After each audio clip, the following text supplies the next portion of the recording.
ॐ सहना भवतु। ॐ सहना भवतु सहनो भुनक्तु सह वीर्यं करवावहे सह वीर्यं करवावहे तेजस्विनावधीतमस्तु तेजस्विनाय धीमस्तु मा विद्विषावहि। मा विद्विषावहे। ॐ शांति शांति शांति।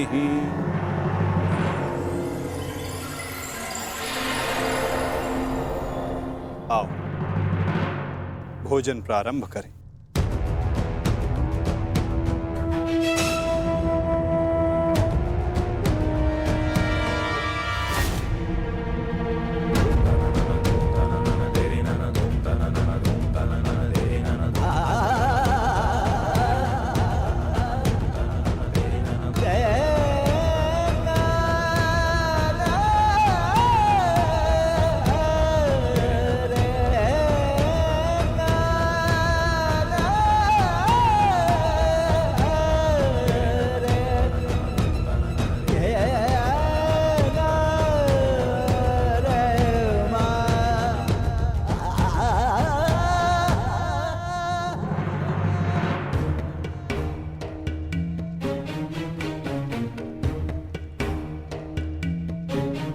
पिताश्री, रात्रि गहरी हो चुकी है, आपको विश्राम कर लेना चाहिए।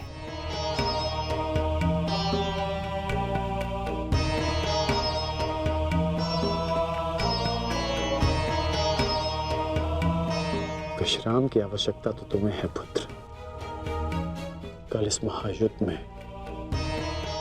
तुम्हें अपना कौशल दिखाने के लिए प्रस्तुत जो होना है। कल मेरे लिए बहुत बड़ा दिन है कि मेरा पुत्र इतिहास के सबसे बड़े महायुद्ध में पदार्पण करेगा।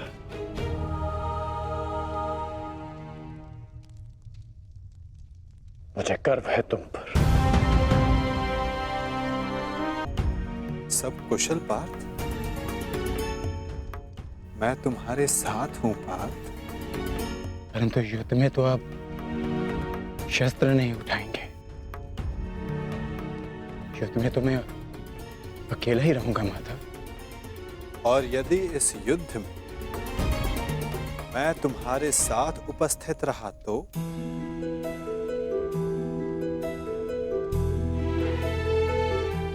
मुझसे अधिक भाग्यवान इस संसार में और कोई नहीं होगा। परंतु मैं जानता हूं मेरी ये कामना अधूरी रह जाएगी। यदि कामना पूर्ण बल से की जाए तो वो अवश्य पूर्ण होती है पार्थ। और यदि प्रार्थना में समर्पण तो वो स्वीकार होती है।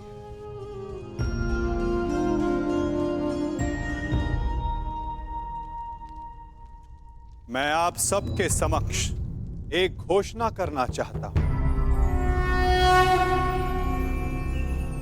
मैंने प्रण लिया है कि इस युद्ध में शस्त्र नहीं उठाऊंगा, परंतु बिना शस्त्र उठाए भी मैं इस युद्ध में सहायक रहूंगा। मैं वासुदेव कृष्ण ये घोषणा करता हूं कि इस महायुद्ध में मैं उस योद्धा का मार्गदर्शन करूंगा जिसे इस युद्ध की दिशा निर्धारित करनी। ये युद्ध एक यात्रा है और इस युद्ध की यात्रा में मैं अर्जुन का सहयात्री बनूंगा। मेरे हाथ इस युद्ध में अस्त्र भले ही न थामे, परंतु अर्जुन के रथ के अश्वों की रास से अवश्य थामेंगे। मैं इस महायुद्ध महारथी अर्जुन के सारथी की भूमिका निभाऊंगा।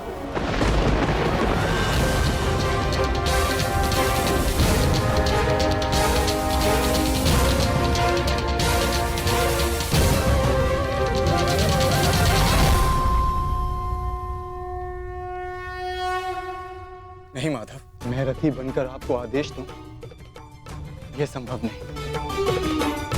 आपका स्थान सबसे ऊंचा है और मैं स्वयं आपको नीचे स्थान पर बैठने नहीं दे सकता। पाल, कौन ऊंचे स्थान पर बैठा है और कौन नीचे स्थान पर, ये तो देखने वाले के दृष्टिकोण पर निर्भर करता है। तुमने कहा कि मैं सबसे योग्य हूं, और जो सबसे योग्य होता है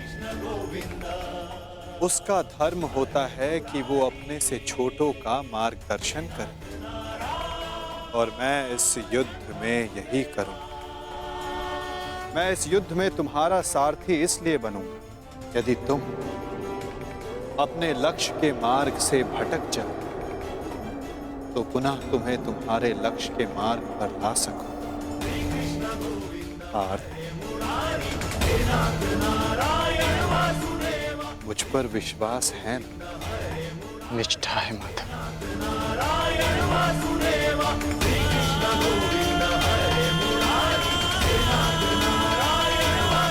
आज मैं धन्य हो गया, जिसके सारथी आप हो वो मार्ग कभी भटक ही नहीं सकता।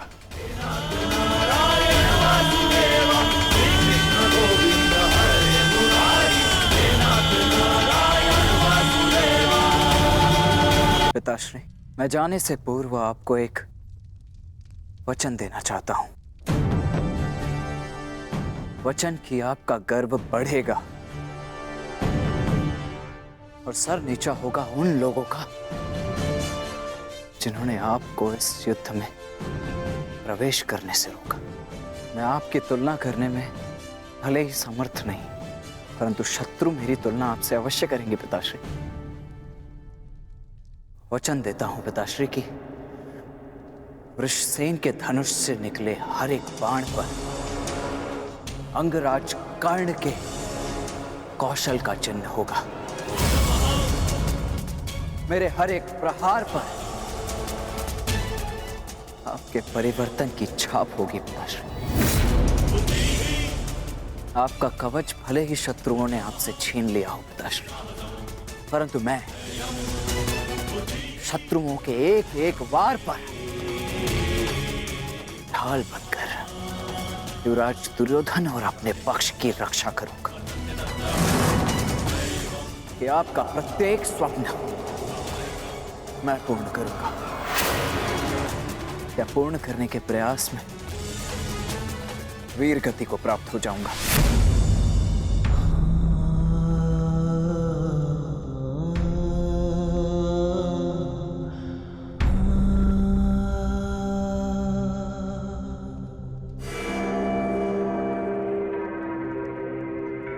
द्रोण शिष्य अर्जुन, द्रोण शिष्य अर्जुन के मन में मैं ये प्रश्न उत्पन्न कर दूंगा पिताश्री की, यदि अंगराज कर्ण का अंश उन पर इतना भारी पड़ रहा है तो तब क्या होगा जब स्वयं अंगराज कर्ण से उनका सामना होगा।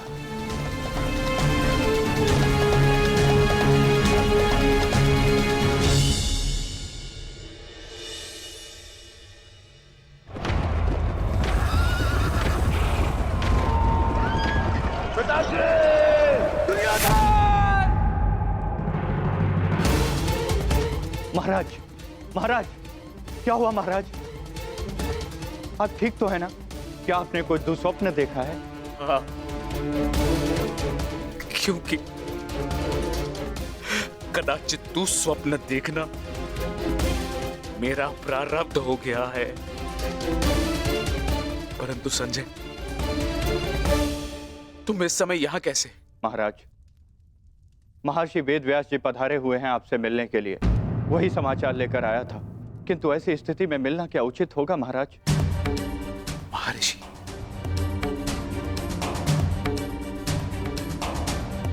अवश्य ही कुछ उचित सोचा होगा, तभी पधारे हैं। उन्हें सादर अंदर ले आओ संजय। जैसी आज्ञा महाराज।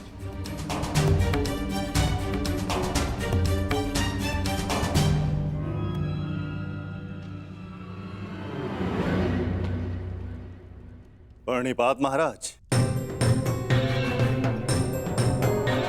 आप महर्षि हैं, मेरे नियोगी पिता भी। इस प्रकार प्रणिपात करके और मुझे महाराज कहकर मुझे लज्जित ना करिए। आइए, आपका स्वागत है।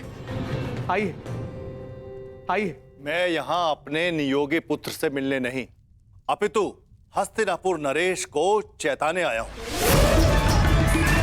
ये बताने आया हूं कि ये समय सोने का नहीं, अपितु जागने का है। इस महायुद्ध को रोकने का है। ये इस महायुद्ध से पूर्व की अंतिम रात्रि है। इस महायुद्ध को रोकने का प्रयत्न कीजिए महाराज। यदि एक बार ये युद्ध आरंभ हो गया तो इस अनर्थ को रोकना असंभव हो जाएगा। सहस्त्रों निर्दोष अपने प्राण गंवा बैठेंगे, अनेकों परिवार सदैव के लिए नष्ट हो जाएंगे। ये महाविनाश रोकना केवल आपके हाथों में। जो पिता अपने पुत्र पर जीवन भर नियंत्रण ना रख सका, वो इस विभीषिका को रोकने का बीड़ा कैसे उठा सकता है? यह युद्ध निश्चित है महर्षि। इस युद्ध को रोक पाना हम मेरे बस की बात नहीं। मुझे क्षमा कर दीजिए। मैं तो कदाचित आपको क्षमा कर दूं, किंतु इतिहास आपको कभी क्षमा नहीं करेगा। हस्तिनापुर में शांति दूत बनकर आए वासुदेव के साथ दुर्व्यवहार का परिणाम है ये। पुत्रहट को दोष मत दीजिए। इस महाविनाश के लिए पुत्रहट नहीं, आपका पुत्र मोह उत्तरदायी है। तो आप क्या मुझे उल्हाना देने आए हैं महर्षि, या फिर श्राप? नहीं, वरदान देने आया हूं। मैं आपको दिव्य दृष्टि देने आया हूं। जिस विनाश की नींव आपने स्वयं रखी है, आप उसको देख सकें। नहीं, ऐसा मत कीजिए महर्षि। ये वरदान नहीं है, ये श्राप है। अरे जिस पिता ने अपने पुत्रों को घुटनों के बल चलते नहीं देखा, अरे वो पिता अपने पुत्रों को घुटनों के बल अपने प्राणों की भीख मांगते कैसे देख सकता है? जिस पिता ने अपने पुत्रों के मस्तक पर तिलक लगते नहीं देखा, वो अपने उन पुत्रों के सर कटे कैसे देख सकता है? जिस पिता ने अपनी वधुओं को सुहागन नहीं देखा, वो पिता अपनी वधुओं को विधवा कैसे देख सकता है? किस प्रकार? ये अत्याचार मत कीजिए महर्षि, मत कीजिए। मुझे कोई दृष्टि नहीं चाहिए, मुझे कोई दृष्टि नहीं चाहिए। मेरी आपसे विनती है महर्षि कि मेरे स्थान पर आप ये दिव्य दृष्टि संजय को दे दें, ताकि संजय मुझे इस युद्ध के समाचार के साथ साथ मेरे पुत्र का समाचार भी मुझे देते रहे। आपकी इच्छा अनुसार मैं ये दिव्य दृष्टि संजय को प्रदान करता हूं।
जय मां काली।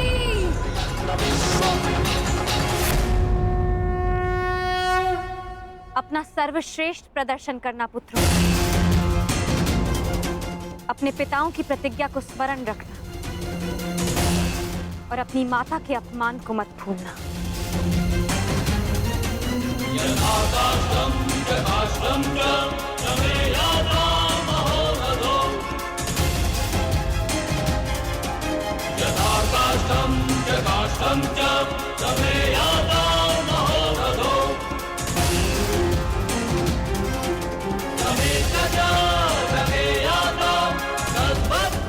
विजय हमारी होगी। हर हर महादेव, हर हर महादेव। हर हर महादेव।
हर हर महादेव, हर हर महादेव, हर हर महादेव,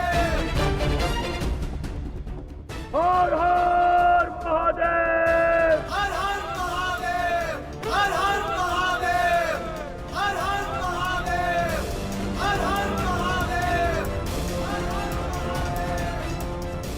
स्मरण रहे पुत्र, अब इस युद्ध भूमि में तुम्हारे विरोध में जो भी हो उससे तुम्हारा कोई संबंध नहीं।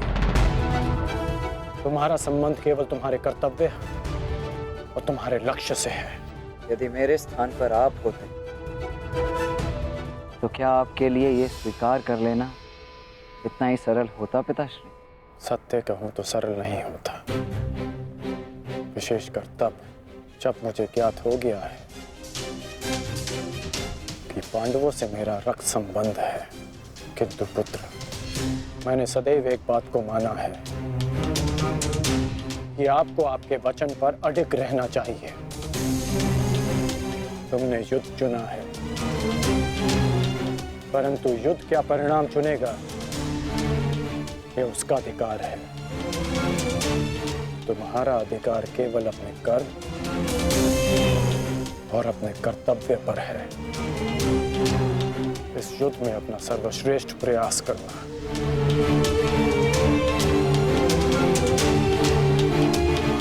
कल्याण हो तुम्हारा।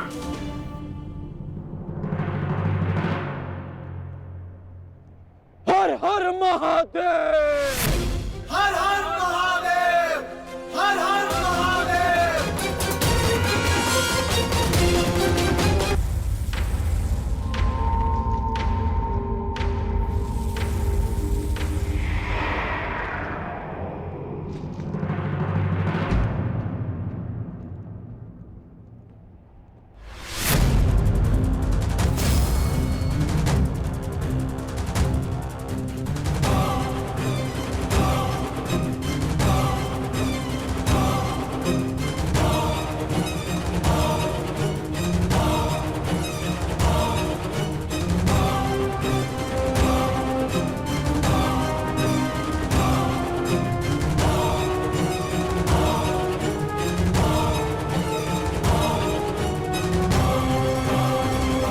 मुझे तुम्हारी प्रतीक्षा रहेगी मित्र, और मुझसे भी अधिक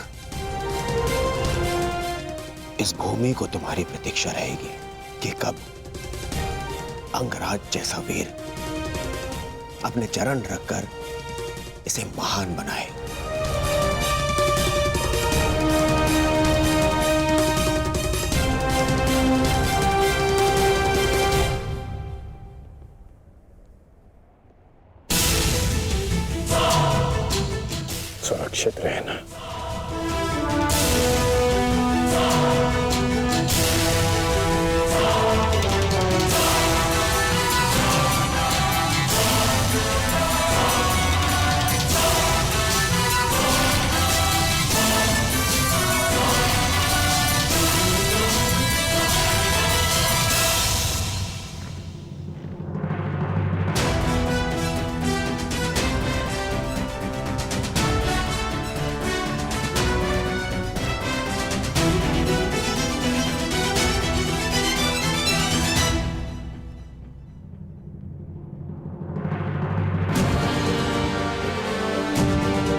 प्रणिपात माता।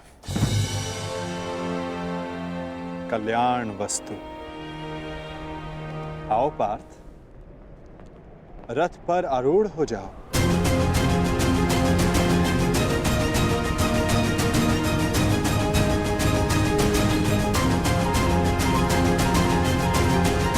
किस संशय में हो धनंजय? विचरण करने का समय जा चुका है, अब केवल पुरुषार्थ करने का समय है। मुझे ज्ञात है माता, परंतु किंतु परंतु मोल भाव, ये लक्षण व्यापारियों के होते हैं पार्थ। धर्म युद्ध के योद्धाओं के लिए ये शब्द निरर्थक हैं। पाप नाशनी गंगा बहती जाती है, किंतु परंतु नहीं करती। अंधकार नाशक सूर्य किंतु परंतु नहीं करता। और अधर्म का नाश करने को सज्ज अर्जुन की तुनीर में भी इन संदेहों का कोई स्थान नहीं। तुम्हारा सारथी युद्ध में तुम्हारा मार्गदर्शन करने को सज्ज है पार्थ। आओ, अपना स्थान ग्रहण करो।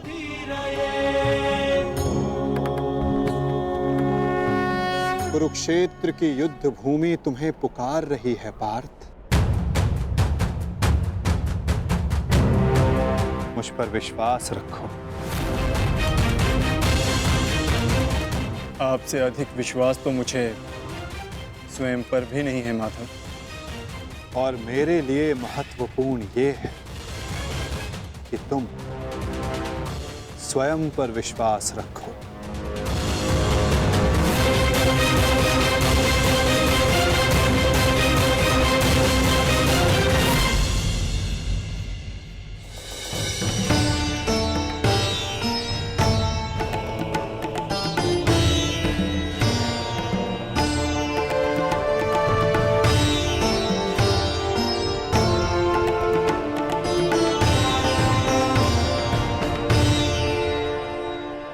कुछ भूल तो नहीं रहे हो पार्थ?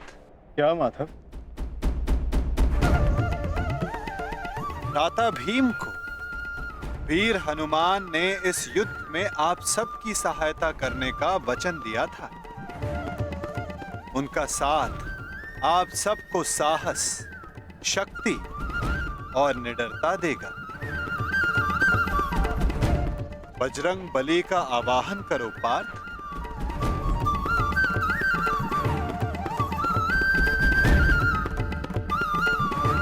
मैं कुंती पुत्र अर्जुन, पवन पुत्र, ज्येष्ठ भ्राताश्री महाबली हनुमान का आवाहन करता हूँ।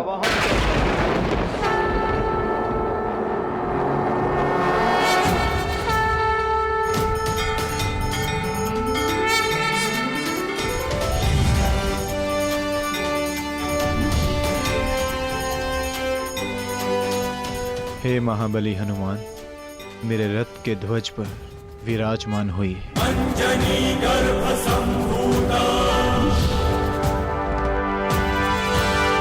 कपिंद्र सचिवोत्तम।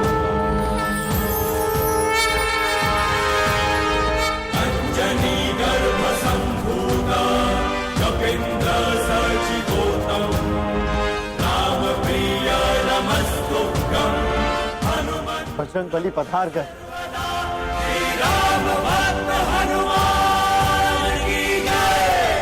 महाबली हनुमान की जय। बजरंग बली हनुमान की जय।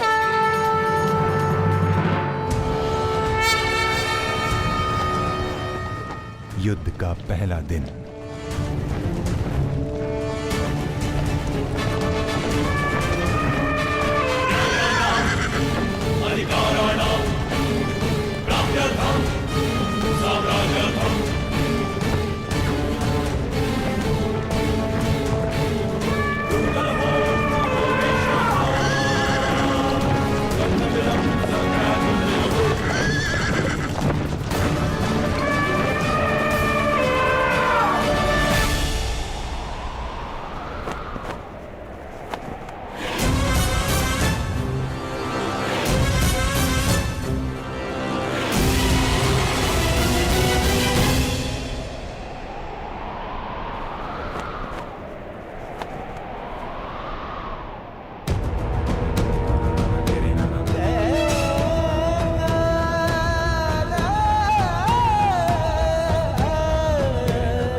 युद्ध का पहला दिन।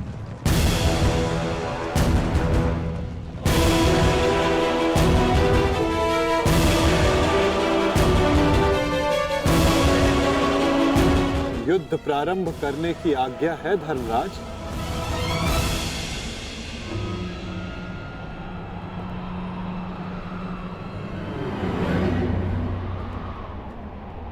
नहीं माधव,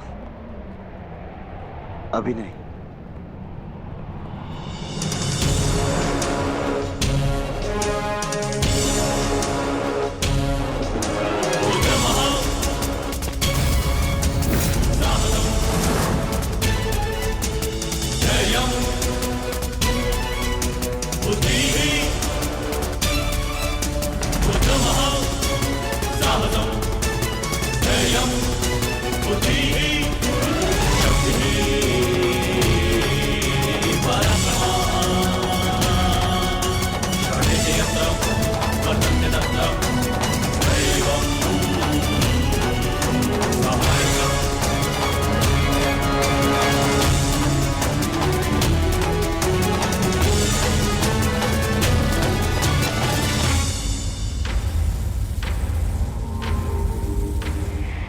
ज्येष्ठ, ये युधिष्ठिर हमारे समक्ष क्यों खड़ा है? अरे भयभीत है वो।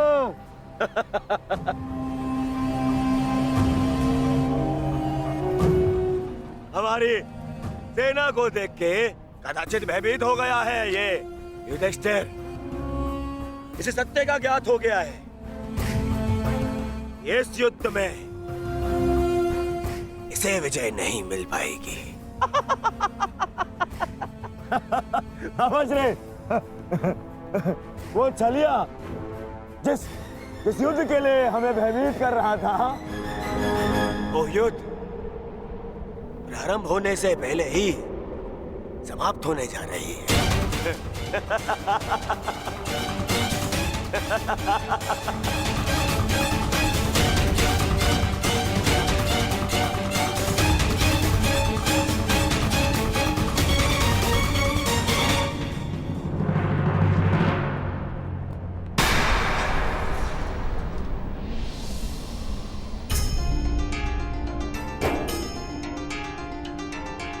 प्रणिपात पितामह।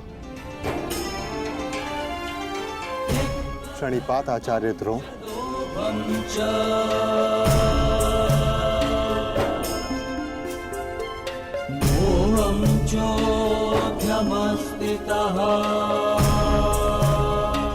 और उन सबको भी प्रणिपात जो आयु में, ज्ञान में, अनुभव में मुझसे बड़े। और मैं उन सबका अभिनंदन करता हूं जो एक योद्धा होने का कर्तव्य निभाने के लिए इस कुरुक्षेत्र में पधारे हैं। मैंने सदैव अपने बड़ों से सीखा है कि कोई भी कार्य आरंभ करने से पूर्व बड़ों का आशीर्वाद अनिवार्य है।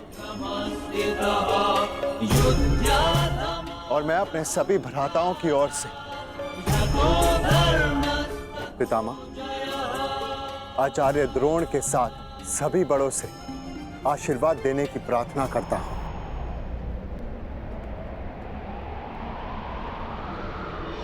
आयुष्मान भव।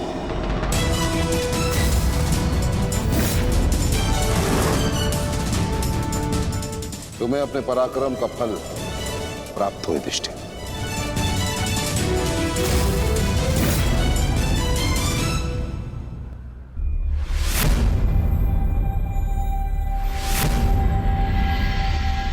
एक और पितामह है जिन्होंने मुझे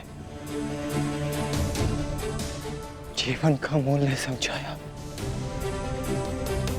और दूसरी ओर गुरु द्रोण जिनकी दी हुई शिक्षा ने अर्जुन से धनंजय बनाया।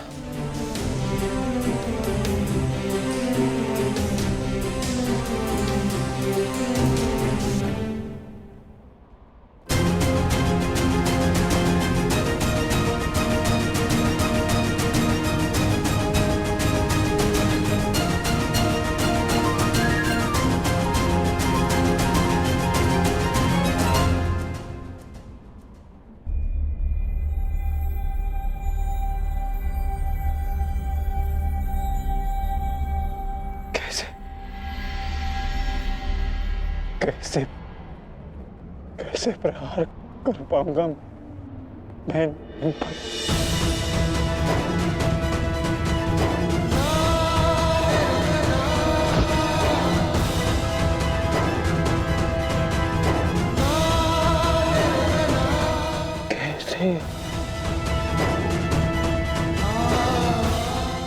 कैसे प्रहार कर पाऊंगा इन पर?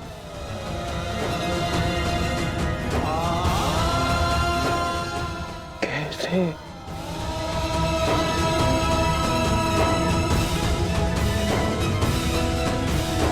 क्या हुआ पार्थ?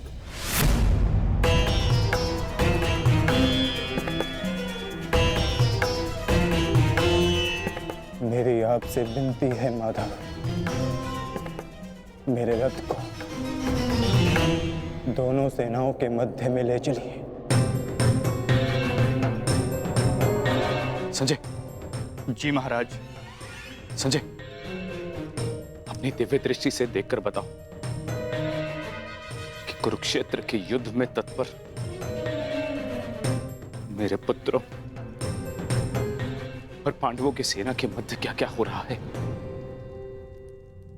जो आज्ञा महाराज।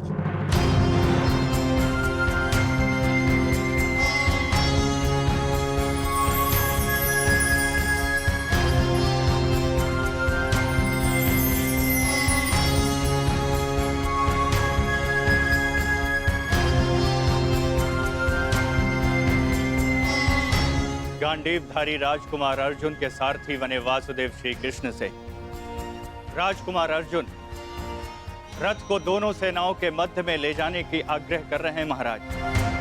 परंतु क्यों पार्थ? ये समय तो दूसरे पक्ष की सेना को तहस नहस कर देने का है। फिर क्यों तुम रथ को दोनों सेनाओं के मध्य में ले जाने की विनती कर रहे हो? युद्ध से पूर्व मैं दोनों सेनाओं का निरीक्षण करना चाहता हूं। क्या तुम वही अर्जुन हो पार्थ, जिसे लक्ष्य संधान के समय पेड़ से बंधी चिड़िया की आंख के अतिरिक्त और कुछ नहीं दिखाई देता था, और आज वही अर्जुन पूरी रणभूमि का निरीक्षण करना चाहता है? बड़ी विचित्र बात है। हाँ माधव,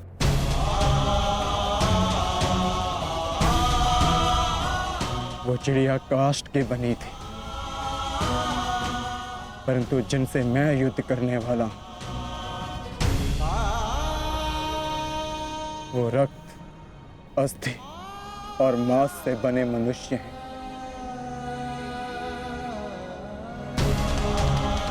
जिनमें प्राण है, और सबसे बड़ी बात, उनमें मेरे संबंध बसे हैं।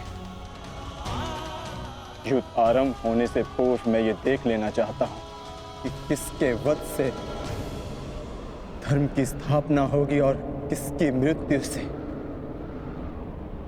मन में अधर्म का अनुभव होगा। और इस युद्ध के पश्चात मैं क्या पाने वाला हूं और क्या खोने वाला हूं।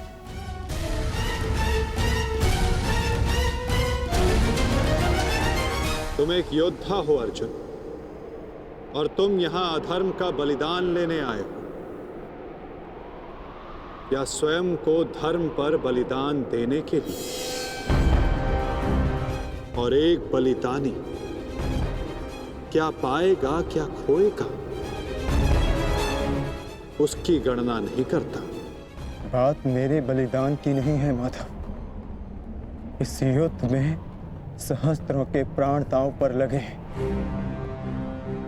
और मैं ये निश्चित करना चाहता हूं कि कुरुक्षेत्र में मैं अधर्म का नाश करने जा रहा हूं या फिर धर्म की हानि भी करने जा रहा हूं। नाश और निर्माण की शक्ति केवल विधाता के पास होती है पार्थ। मनुष्य विनाश या विध्वंस नहीं करता। मनुष्य तो केवल ईश्वर का निमित्त मात्र होता है। निमित्त होकर यदि वो विनाश और विध्वंस का उत्तरदायित्व स्वयं पर ले तो उससे केवल अहंकार का जन्म होता है पार्थ, जो ये मानता है कि वो कुछ नहीं कर रहा, उसी के हाथों महान कार्य संपन्न होते हैं।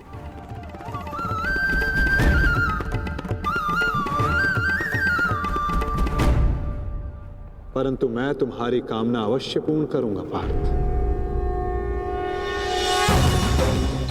क्योंकि बलिदान भी एक प्रकार का दान होता है, और जिस दान को देने से पूर्व हाथ कांपे वो दान फलदायी नहीं होता।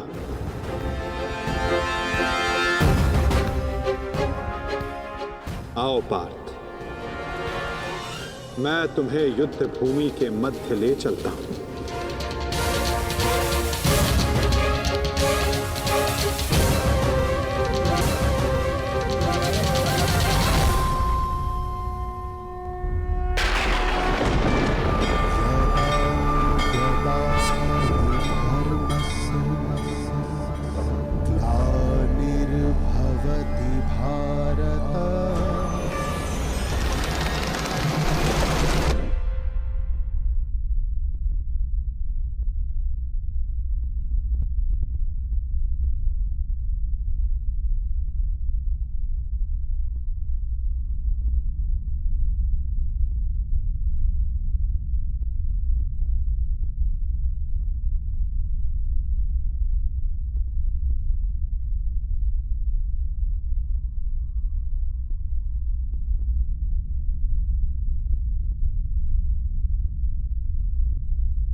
यदा यदा हि धर्मस्य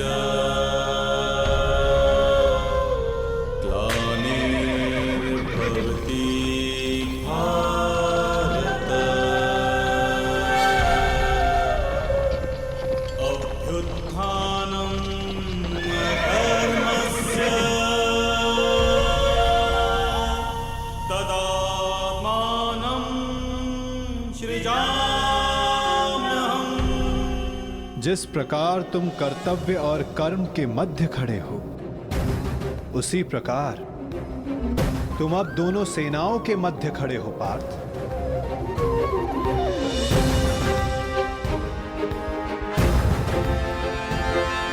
करो, क्या निरीक्षण करना चाहते हो?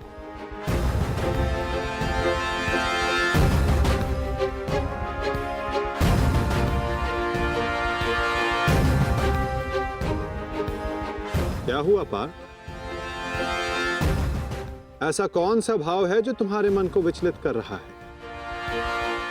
ऐसा कौन सा प्रश्न है जिसका उत्तर तुम्हें नहीं मिल रहा?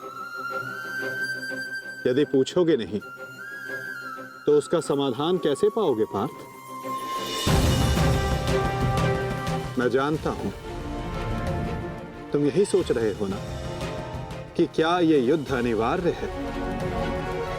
क्या इतने योद्धाओं का वध, इतने जनों की हानि अनिवार्य है? क्या ये सब कल्याण के लिए है भी या नहीं? है ना पार्थ? यही विचार मेरे मन को विचलित किए जा रहे हैं माधव। क्या वास्तविकता में यह युद्ध अनिवार्य है? क्या राज्य, धारा, संपत्ति, ये सब पाने के लिए अपनों का वध करना धर्म है? क्या एक योद्धा का यही कर्तव्य है? बताइए, उत्तर दीजिए माधव। मिलेगा पार्थ कि इस युद्ध में धर्म की ओर कौन है और अधर्म की ओर कौन। मैं तुम्हें अवश्य दिखाऊंगा।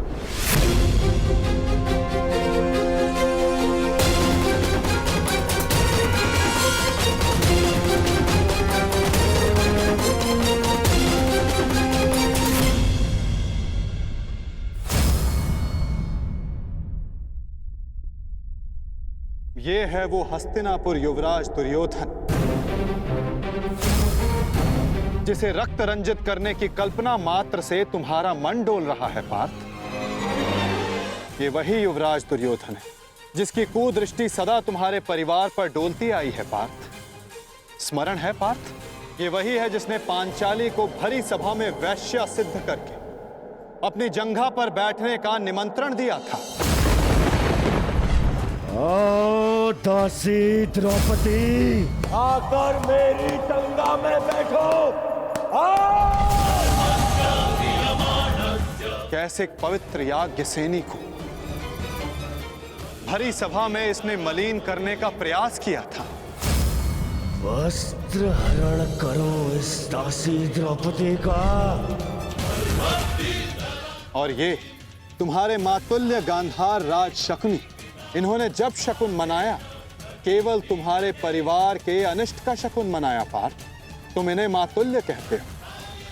मातुल्य का अर्थ है जिसे मां के तुल्य समझा जाए। और तुम्हारे इन्हीं मामा ने तुम्हारी माता को वारणा व्रत की लाक्षागृह की अग्नि में भस्म करने का प्रयास किया पार्थ।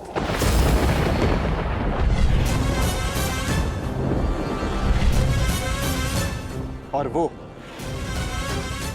जो ऊंची दृष्टि करके खड़ा मध्यांध दुशासन, स्मरण करो पार्थ, कैसे वो द्रौपदी को उसके केशों से खींचकर भरी सभा में लाया था।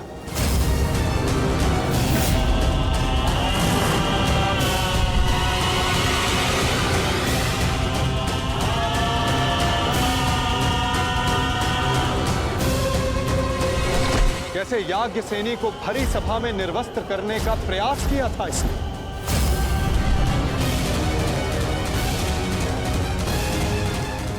क्या तुम ये सब भूल रहे हो पार्थ?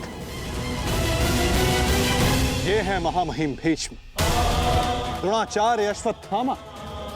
जब ये अधर्म हो रहा था तो ये सब मौन रहे। ये वो अत्याचार, वो अधर्म मौन रहकर देखते रहे।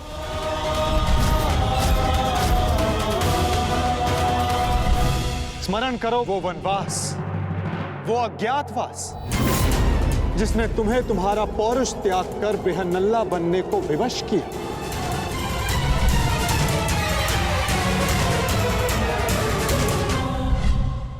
स्मरण करो उन प्रतिज्ञाओं को जो तुम पांचों ने वनवास जाते समय ली थी। 13 वर्ष पश्चात हम फिर लौटेंगे और इस बार आज्ञा नहीं, हम अपना अधिकार लेंगे। मैं प्रतिज्ञा लेता हूं कि पांचाली के अपमान पर अट्टहास करने वाले इन 100 कौरवों को मैं अपने इन हाथों से यमलोक भेज दूंगा। ये मत समझना कि वन में हम विश्राम करेंगे दुर्योधन। हर पल प्रतिशोध की अग्नि में जलेंगे और जब लौटेंगे तो इतने बाण बरसेंगे, अंधकार छा जाएगा हस्तिनापुर के भविष्य पर, महायुद्ध होगा। जिस प्रतिशोध के लिए तुम सब ने 13 वर्ष तपस्या की, आज उस प्रतिशोध की अग्नि क्षीण हो गई है। जिन अस्त्रों को तुमने इस युद्ध के लिए सहेजा, क्या उन अस्त्रों को संधान करने का संकल्प तुम्हारा हृदय त्याग चुका है पार्थ? क्या अब तुम्हें यह युद्ध अनिवार्य प्रतीत नहीं होता पार्थ?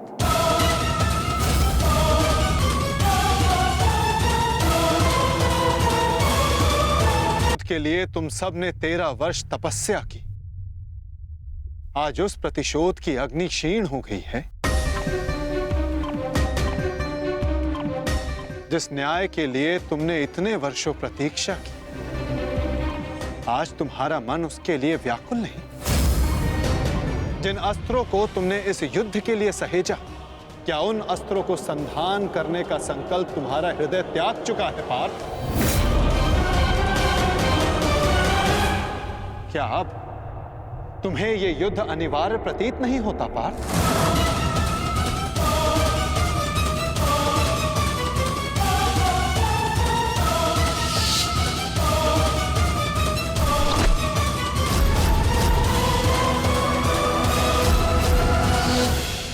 हाँ माता,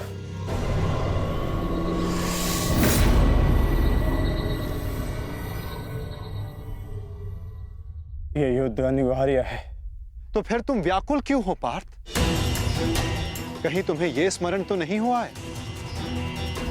कि कैसे महामहिम भीष्म ने तुम्हें प्रेम दिया, तुम सबको संरक्षणा दी, वन से वापस बुलाकर तुम्हें तुम्हारा अधिकार दिया, कि कैसे आचार्य द्रोण ने तुम्हें सर्वश्रेष्ठ धनुधर बनाने के लिए एकलव्य को, कर्ण को धनुधर की विद्या से वंचित रखा और पाप का भार अपने सर पर लिया। तो क्या यह असत्य है माधव? क्या उन्होंने ये सब नहीं किया? क्या उनका वध करना धर्म है? मेरे पक्ष का क्या? वहां के निर्दोष भी इस युद्ध में मारे जाएंगे। ये नाश क्यों? तुम्हारा कार्य युद्ध करना है पार्थ, धर्म अधर्म की तुलना करना नहीं।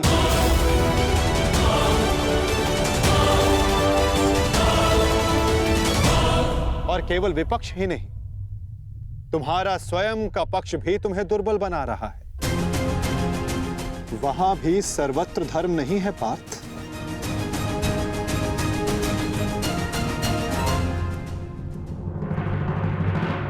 आओ, मैं तुम्हें अपना पक्ष दिखाता हूं।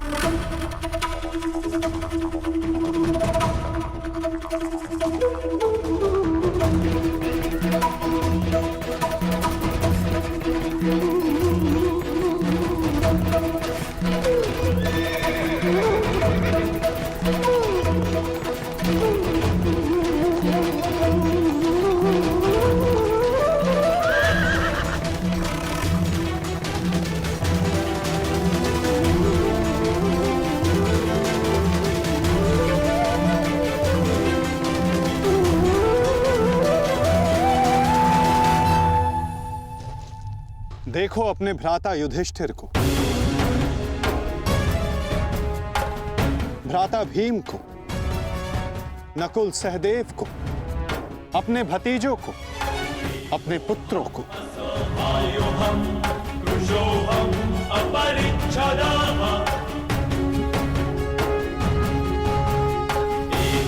तुम्हें क्लेश है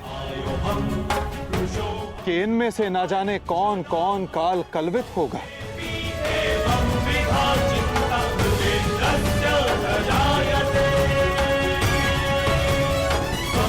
इनकी मृत्यु की संभावना तुम्हारे मन को दुर्बल बना रही है पार्थ।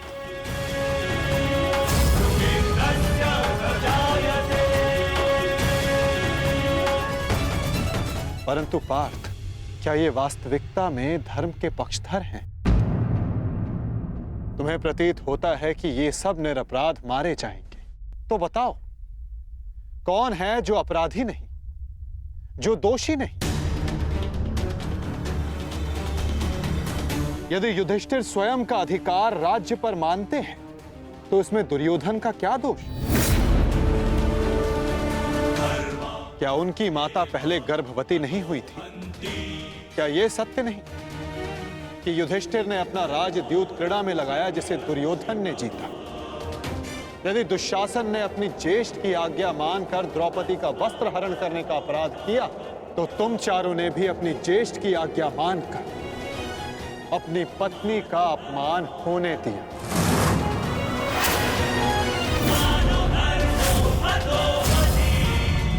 जिस कर्ण ने अपने कौशल से अपनी श्रेष्ठता सिद्ध की, उसे बार बार सूत पुत्र कहकर पुकारना क्या भीम का अपराध नहीं था? द्यूत क्रीड़ा के नियम जानते हुए भी युधिष्ठिर ने उसका प्रस्ताव स्वीकार किया। क्या यह युधिष्ठिर का अधर्म नहीं था? तो बताओ पार्थ, कहां धर्म है? और कहां अधर्म? कौन दोषी है और कौन निर्दोष? बोलो पार्थ।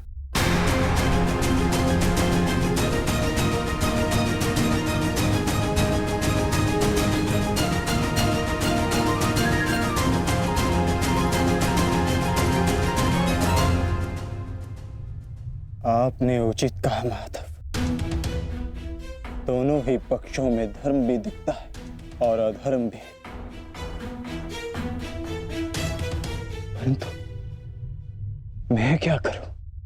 अपना कर्तव्य जानो पार्थ, चूंकि तुम अभी तक धर्म का स्वरूप नहीं जान पाए हो। उचित कहा आपने। मेरा अंग अंग कांप रहा है, मंद हो गई है, कांटे हाथ से बार बार सरक रहा है। मैं इस महाविनाश का पूर्व अनुमान करके चिंतित हो गया। कोई अपमान इतना बड़ा नहीं, कोई प्रतिशोध इतना प्रबल नहीं कि सहस्त्रों के लाखों के प्राणों की आहुति देकर पूरा किया जाए। मैं इतने बड़े विध्वंस को, महाविनाश को स्वीकार नहीं कर पा रहा हूं माधव। विनाश से ही विकास का प्रारंभ होता है पार्थ। निर्माण के विज्ञान में विध्वंस का ज्ञान अति आवश्यक है। यदि एक डाली काटो तो उससे 2 डालियां जन्म लेती। यदि एक नए पौधे का निर्माण करना हो तो उस फल को पेड़ से टूटकर दूर जाना होता है।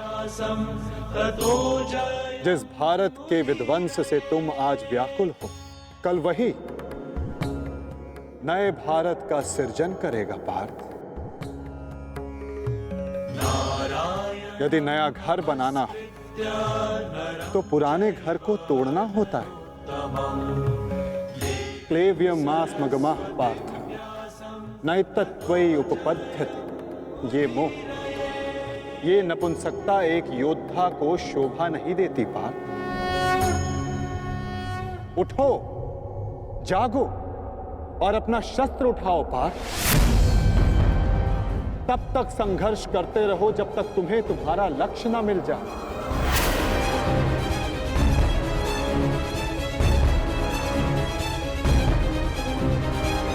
शस्त्र उठाओ? कैसे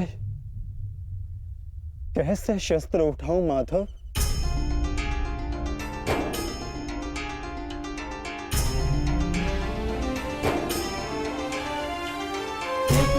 धर्मं च लोभं च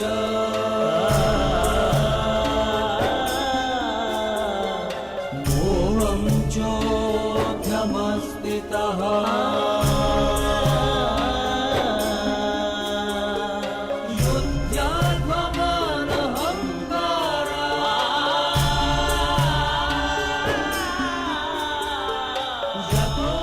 जिनकी सेवा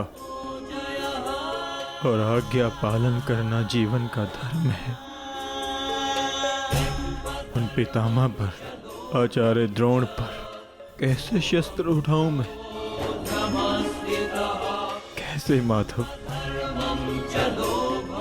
ये कौरव है तो मेरे भाई ही ना, सबकी धमनियों में एक ही रक्त है। इन्हें मारकर इंद्रप्रस्थ तो क्या, इंद्रलोक भी मिले तो क्या लाभ?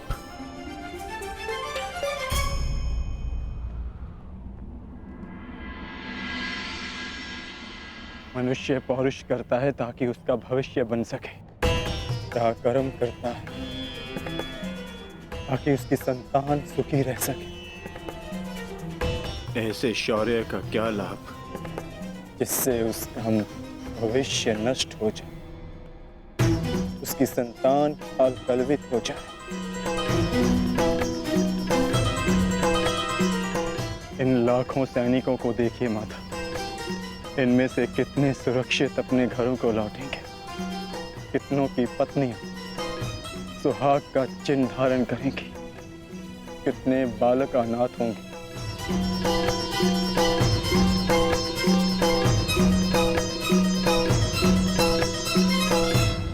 बचेगा उन्हें धर्म और भविष्य सिखाने के लिए। मैं देख रहा हूं माता, इस धर्म युद्ध के पश्चात अधर्म और भी बढ़ेगा। कुरुकुल का ही नहीं, पूरे भारत का विनाश होगा। आज के नियम टूटेंगे। क्या भविष्य को यही आशा है हमसे? तर्क बुद्धिमतपूर्ण है पार्थ, परंतु अर्थ मूर्खतापूर्ण। क्या नष्ट हो जाएगा? कैसा दुख होगा पार्थ? यदि वृक्ष के कुछ पत्ते झड़ जाएं, तो वो दुख का कारण नहीं होते पार्थ। पत्तों के जन्म का तात्पर्य वृक्ष को जीवन देना होता है, स्वयं का जीवन जीना नहीं। ठीक उसी प्रकार मनुष्य का जीवन और मरण, उसका केवल एक ही लक्ष्य होता है पार्थ, समाज में सुख, समाज में धर्म स्थापना। और आज ये समाज तुमसे यही युद्ध मांग रहा है, युद्ध मांग रहा है, युद्ध मांग रहा है, युद्ध मांग रहा है। मैं कह चुका हूं कि विनाश से उद्भाव प्रारंभ होता है। आज समाज में भेदभाव, लोभ, लालच विष बनकर व्याप्त हो रहा है। जो धर्म वर्षों पहले वेदों ने स्थापित किया था, वो आज केवल एक शब्द बनकर रह गया है पार्थ। धर्म का मर्म लुप्त हो गया। तुम्हारे समक्ष कर्ण का उदाहरण है पार्थ, जो वर्ण व्यवस्था कर्म पर आधारित थी, आज उस पर जन्म हावी हो गया है पार्थ। सहस्त्रों का कौशल, उनकी प्रतिभाएं दबाई जा रही हैं पार्थ। समाज नया परिवर्तन मांग रहा है, नई परंपराएं मांग रहा है, और वो सब संभव होगा इस युद्ध से, इस युद्ध से, इस युद्ध से। इस युद्ध से नई परंपराएं जन्म लेंगी,